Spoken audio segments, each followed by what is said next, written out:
ಐಶು ಒಂದ್ ಕಾಫಿ ಮಾಡ್ಕೊಡೆ. ಬಂದ್ರು ಮೈಸೂರ್ ಮಹಾರಾಜ್ರು. ಇವ್ರು ಚಾಕ್ರಿ ಮಾಡೋದೇ ನನ್ ಕೆಲ್ಸ. ಲೇ ಒಂದೇ ಒಂದ್ ಕಾಫಿ ಅಲ್ವಾ ನೀ ಕೇಳಿದ್ ನಾನು. ನಾನೇನಿಗ್ ಮಾಡ್ಕೊಡಲ್ಲ ಅನ್ನ. ತಗೋ ಕುಡಿ.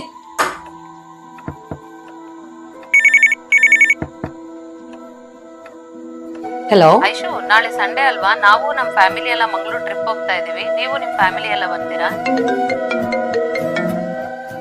ಹಲೋ. ಇಲ್ಲಪ್ಪ, 2 ತಿಂಗಳಿಂದ ಬಾಡಿಗೆನೆ ಕಟ್ಟಿಲ್ಲ. ಅಂಕಲ್, ಇನ್ನೊಂದ್ ವಾರದಲ್ಲಿ ಕಟ್ತೀನಿ. ಮೊನ್ನೆ ಮಗು ಸ್ಕೂಲ್ ಫೀಸ್ ಕಟ್ಟಿ ದುಡ್ಡೆಲ್ಲ ಖಾಲಿ ಆಗಿದೆ.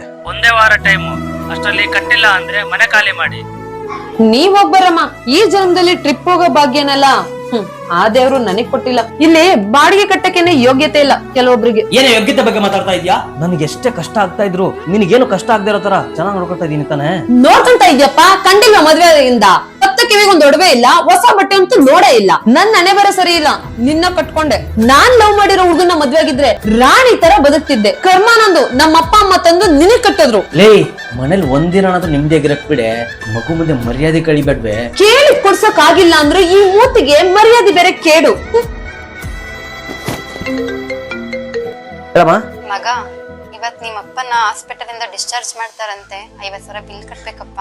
ಸರಿ ಅಮ್ಮ, ಮಧ್ಯಾಹ್ನದಷ್ಟೊತ್ತಲ್ಲಿ ಏನೊಂದು ವ್ಯವಸ್ಥೆ ಮಾಡ್ತೀನಿ. ಬರೀ ನಿಮ್ಮಪ್ಪ ನಿಮ್ಮಮ್ಮ ನಿಮ್ಮನೆ ಅಷ್ಟೇ ನೋಡು. ನಮ್ಮನ್ನೆಲ್ಲ ನೋಡ್ಲೇಬೇಡ ನೀನು. ಲೈ ಅಪ್ಪನಿಗೆ ಸ್ಟ್ರೋಕ್ ಆಗಿ 1 ವಾರದಿಂದ ಹಾಸ್ಪಿಟಲ್ ಅಡ್ಮಿಟ್ ಆಗಿದ್ದಾರೆ ಅಂತ ಗೊತ್ತಾನೆ? ಗೊತ್ತಪ್ಪ. ಅದಕ್ಕೆ ತಾನೇ ಇರಬರೋ ದುಡ್ಡೆಲ್ಲ ತಗೊಂಡೋಗಿ ಅಲ್ಲಿ ಸುರಿದಿದ್ದು. ವಯಸ್ಸಾದ್ಮೇಲೆ ಸಾಯೋದ್ ಬಿಟ್ಟು ಇದ್ಯಾಕ್ ನಮ್ ಪ್ರಾಣ ಹಿಂಡ್ತಿದವೋ. ಎದಳೆ ಸಾಕು. ಸ್ಕೂಲ್ ಟೈಮ್ ಆಯ್ತು. ಡ್ರಾಪ್ ಮಾಡ್ತೀನಿ.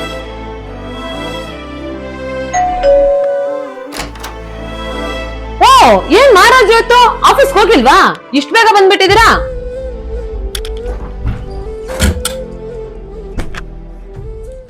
ತಗೋ ಈ ಪತ್ರ. ಊರಲ್ಲಿರೋ 5 ಎಕರೆ ಜಮೀನನ್ನ ನಮ್ಮಿಬ್ರು ಮದ್ವೆ ಆದ್ಮೇಲೆ ನಮ್ಮ ಅಪ್ಪ ಅಮ್ಮ ನಿನ್ನ ಹೆಸರಿಗೆ ರಿಜಿಸ್ಟರ್ ಮಾಡಿರೋ ಪತ್ರ ಇದು. ಆಮೇಲೆ ಪಾಪು ಹೆಸರಲ್ಲಿ 2 ಲಕ್ಷ ಎಫ್ ಡಿ ಇಟ್ಟಿದ್ದೀನಿ. ನಾನು ಸತ್ರೆ ನಿನಗೂ ಪಾಪಗೂ ಏನೂ ತೊಂದರೆ ಆಗ್ಬಾರ್ದು ಅಂತ ಇನ್ಸೂರೆನ್ಸ್ ಮಾಡಿಸಿದ್ದೆ. ಆ ಪತ್ರ ಇದು 10 ಲಕ್ಷ ರೂಪಾಯಿ ಬರುತ್ತೆ. ಇದನ್ನೆಲ್ಲ ನನ್ಗೆ ಕೇಳ್ತಾ ಇದೀಯ ನೀನು? ಹಲೋ ಐಶು ಅವರ? ಹೌದು. ನಾವು ಪೊಲೀಸ್ ಸ್ಟೇಷನ್ ಇಂದ ಕಾಲ್ ಮಾಡ್ತಿರೋದು. ಪ್ರವೀಣ್ ಅವರ ಹೆಂಡ್ತಿನಾ ನೀವು? ಹೌದು ಸರ್. ಇಮಿಡಿಯೇಟ್ ಗವರ್ಮೆಂಟ್ ಹಾಸ್ಪಿಟಲ್ ಹತ್ರ ಬನ್ನಿ.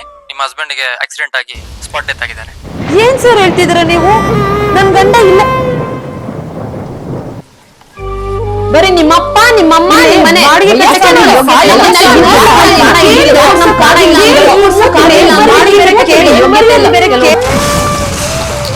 ಎಂತ ತಪ್ಪು ಮಾಡ್ದೆ ನಾನು. ಯಾವ ಮನೆಯಲ್ಲಿ ಹೆಂಡತಿ ಆದವಳು ಗಂಡನ ಕಷ್ಟಗಳನ್ನ ಅರ್ಥ ಮಾಡ್ಕೊಂಡು ಅವನ ಕಷ್ಟಕ್ಕೆ ಸ್ಪಂದಿಸ್ತಾಳೋ ಆ ಮನೆ ಜ್ಯೋತಿ ಚೆನ್ನಾಗಿ ಬೆಳಗುತ್ತೆ. ಇಲ್ಲ ಅಂದ್ರೆ ಈ ಪ್ರವೀಣನ್ ತರಾನೇ ಅವ್ರ ಜೀವನನೂ ಆಗಬಹುದು. ಈ ವಿಡಿಯೋ ಬಗ್ಗೆ ನಿಮ್ಗೇನು ಅನಿಸ್ತು ಅಂತ ಕಮೆಂಟ್ ಮಾಡಿ.